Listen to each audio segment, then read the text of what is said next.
Organization for the Protection or the Prohibition of Chemical Weapons has confirmed Syria did hand over information about some of its chemical arsenal.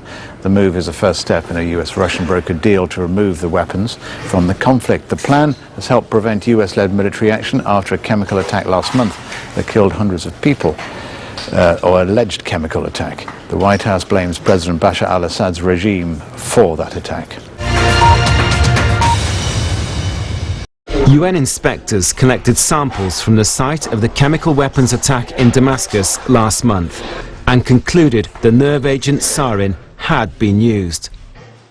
Their analysis of the trajectory of the rockets fired in the attack also implied the government was responsible. Although they still deny this, the Syrian authorities have now started handing details of their chemical weapons arsenal to the international community, so it can be removed and destroyed.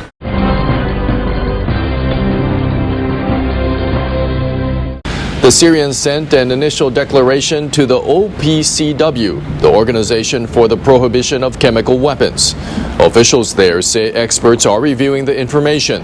Some analysts think Syrian government forces have about 1,000 tons of chemical weapons, including sarin and mustard gas. OPCW board members postponed a meeting to discuss how to dismantle that arsenal. They had been scheduled to gather this weekend.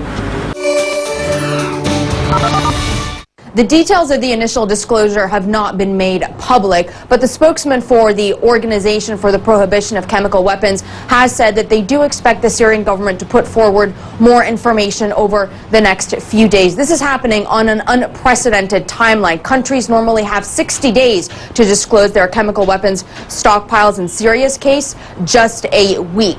Once the organization has all of the information from the Syrian government, then comes the very daunting task of trying to figure out the logistics of getting inspections teams into the country on the ground to verify the information put forward by the Syrian government, and also ultimately to oversee the process of the destruction of Syria's chemical weapons stockpiles. All of this, of course, made all the more difficult because Syria is a very violent war zone with multiple ever-changing front lines. There's not just at this stage the battle between the opposition and the government, but also growing fault lines that are becoming flashpoints between members of the rebel fighting forces as well. Earlier in the week, there was fighting that broke out in the town of Azaz. This is in the northern part of the country, between a group with the Free Syrian Army and the Islamic State of Iraq and Syria, Al-Qaeda's affiliate inside Syria itself. There was a ceasefire that was eventually brokered, but that is exactly why so many opposition activists, the moderate ones